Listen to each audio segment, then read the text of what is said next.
ಮಧುವಣಗಿತ್ತಿಯಂತೆ ಶೃಂಗಾರಗೊಂಡಿರುವ ಶಿಕ್ಷಣ ಸಂಸ್ಥೆ. ಬೇಡವಾದ ವಸ್ತುಗಳನ್ನು ಉಪಯೋಗಿಸಿ ಜೀವಕಳೆ ತುಂಬುತ್ತಾ ಇರುವ ವಿದ್ಯಾರ್ಥಿಗಳು, ರಾತ್ರಿ ಹಗಲು ಎನ್ನದೇ ದುಡಿತಾ ಇರುವ ಶಿಕ್ಷಕ ಮತ್ತು ಶಿಕ್ಷಕೇತರ ವೃಂದ. ಏನಿದಂತೀರಾ? ಈ ಕುರಿತದೊಂದು ಸ್ಟೋರಿ ಇದೆ, ನೋಡ್ಕೊಂಡು ಬನ್ನಿ.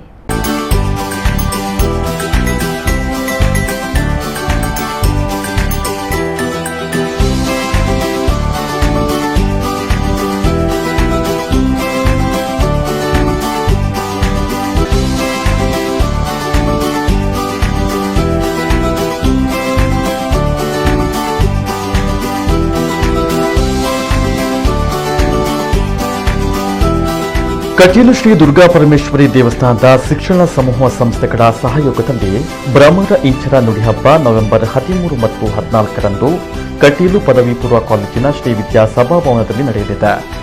ಇದಕ್ಕಾಗಿ ಕಳೆದ ಕೆಲ ದಿನಗಳ ಹಿಂದೆಯೇ ಪೂರ್ವ ತಯಾರಿ ನಡೀತಾ ಇದ್ದು, ಪದವಿ ಪೂರ್ವ ಕಾಲೇಜು ಮತ್ತು ಪ್ರೌಢಶಾಲೆಯಲ್ಲಿ ಸಂಪೂರ್ಣ ಸಿದ್ಧತೆಗಳು ನಡೀತಾ ಇದೆ. ಈಗಾಗಲೇ ಶ್ರೀ ವಿದ್ಯಾ ಸಭಾಭವನ ತಯಾರಾಗ್ತಾ ಇದ್ದು, ಆಕರ್ಷಕವಾಗಿ ಕಾಣುವಂತೆ ಶೃಂಗಾರವನ್ನ ಮಾಡಲಾಗಿದೆ. ಶಾಲೆಯ ಹೊರಭಾಗದ ಗೋಡೆಗಳು ಯಕ್ಷಗಾನದ ಭಾವಚಿತ್ರದೊಂದಿಗೆ ವಿವಿಧ ಶ್ಲೋಕವಿರುವ ಕಲಾಕೃತಿಗಳನ್ನು ಅಳವಡಿಸಲಾಗಿದೆ.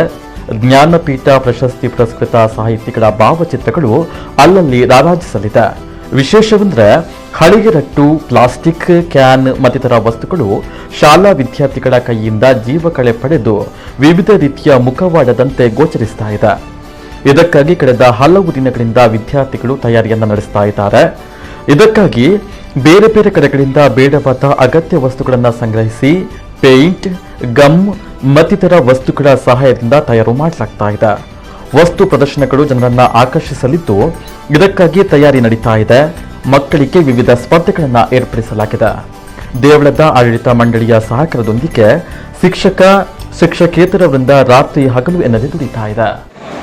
ಶ್ರೀ ದುರ್ಗಾ ಪರಮೇಶ್ವರಿ ಶಿಕ್ಷಣ ಸಂಸ್ಥೆಗಳ ಒಂದು ಸುಂದರವಾದಂಥ ಪರಿಕಲ್ಪನೆ, ಆಡಳಿತ ಮಂಡಳಿ ಮತ್ತು ಹಳೆ ವಿದ್ಯಾರ್ಥಿಗಳ ಒಂದು ಸುಂದರವಾದಂತಹ ಈ ಪರಿಕಲ್ಪನೆಯ ಸುಸಂದರ್ಭದಲ್ಲಿ ಕೊರೋನಾದಿಂದ ಬಳಲುತ್ತಿರುವಂಥ ಈ ಸಂದರ್ಭದಲ್ಲಿ ವಿದ್ಯಾರ್ಥಿಗಳನ್ನು ಚುರುಕು ಮುಟ್ಟಿಸುವ ಒಂದು ಕಾರ್ಯಕ್ರಮ. ನಾವೊಂದು ಒಳ್ಳೆಯ ಕ್ಯಾಪ್ಷನ್ ಕೊಟ್ಟಿದ್ದೇವೆ. ಅದಕ್ಕೆ ಭ್ರಮರ ಇಂಚರ ಅನ್ನುವಂಥ ಒಂದು ಮತ್ತು ತುಳು ಉಚ್ಚಯ ಅನ್ನುವಂಥ ಕಾರ್ಯಕ್ರಮ.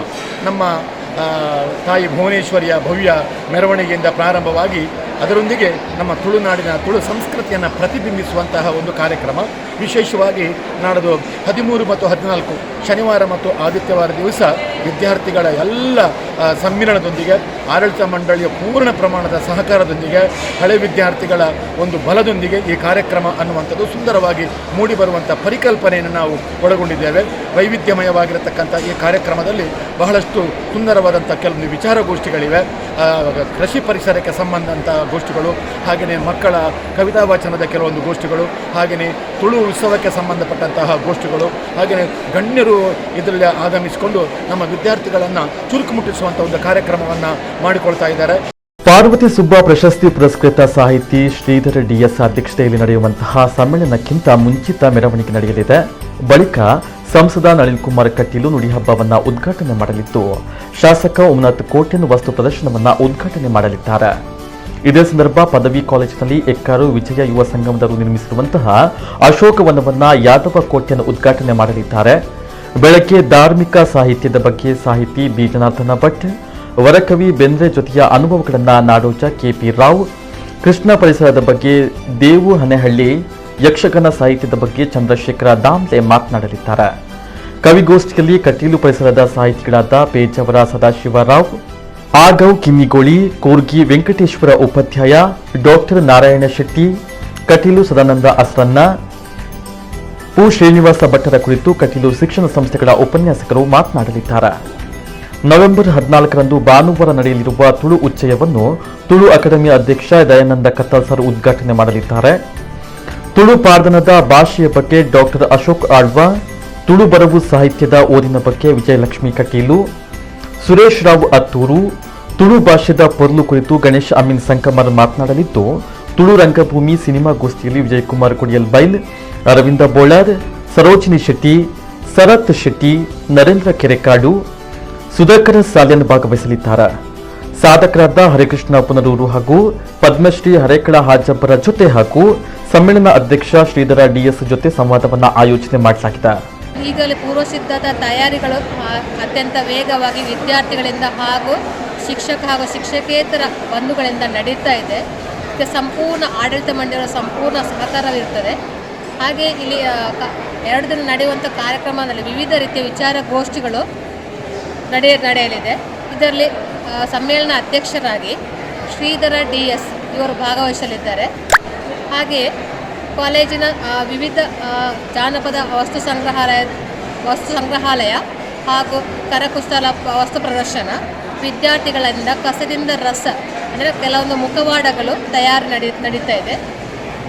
ಹಾಗೆ ಪತ್ರಿಕಾ ಪ್ರದರ್ಶನ, ರಂಗೋಲಿ, ಗೂಡುದೀಪಗಳು ಈ ರೀತಿ ಹಲವಾರು ರೀತಿಯ ಪ್ರದರ್ಶನಗಳು ನಡೆಯಲಿದೆ.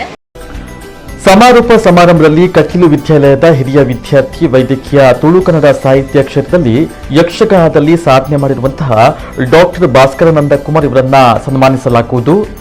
ಸಾಧಕರ ಹಿರಿಯ ವಿದ್ಯಾರ್ಥಿಗಳಾದ ಅದಾನಿ ಸಂಸ್ಥೆಯ ಕಿಶೋರ್ ಆಳ್ವ, ಬೆಂಗಳೂರು CAPS ನಿರ್ದೇಶಕ CA ಚಂದ್ರಶೇಖರ ಶೆಟ್ಟರನ್ನ ಗಣ್ಯರ ಉಪಸ್ಥಿತಿಯಲ್ಲಿ ಗೌರವಿಸಲಾಗುವುದು.